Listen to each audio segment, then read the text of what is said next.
এক গ্রামে গিয়ে দেখি ক্লাস 8 পাস কোনো লোক নাই, সবাইকে ডাকেও খুঁজে পাওয়া যায় না। সবাই এসে বললাম 8 পাস একটা লোকও নাই?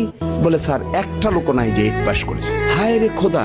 ওই দিন গেলাম এক গ্রামে, নিজগাঁও গ্রামে গিয়ে দেখি একটা টং এর মধ্যে একটা মক্তবের মতো মসজিদ দাঁড় করে রাখছে, পাশে একটা মাইক বেঁধে রাখছে। এখনো পর্যন্ত ওই গ্রামে কোনো কারেন্ট নাই। ওই গ্রাম থেকে আমাকে আরেকটা গ্রাম দেখাইলো 7-8টা ঘর দূরে, ওখানে কারেন্ট তো নাই। গ্রামে যে যাব, মাঝখানে হাঁটু সমান কাদা পাড়া ছাড়া ওই গ্রামে যাওয়ার আর কোনো সুযোগ নেই। এই সমস্ত কাজ মাথায় নিয়ে যদি সত্যিকার অর্থে কোনো শক্তিশালী নেতৃত্ব আমরা প্রতিষ্ঠা করতে না পারি, কোনো চিন্তাশীল মানুষ প্রতিষ্ঠা করতে না পারি, কোনো ন্যায়পরায়ণ মানুষ প্রতিষ্ঠা করতে না পারি, কোনো হৃদয়বান মানুষ যদি আমরা প্রতিষ্ঠা করতে না পারি, আর শুধুমাত্র রাজনৈতিক বকাবকি গালাগালির মধ্যে সীমাবদ্ধ থাকি, তাহলে কোনোদিনেই আমাদের এই ভাটি বাংলার চেহারা কারো দ্বারাই পরিবর্তন করা সম্ভব। হাই রে বাটি বাংলার মানুষ, তোমরা রত্ন চিনলা না, আসল সোনা হারাইয়া নকল সোনা খুঁজা নিলা।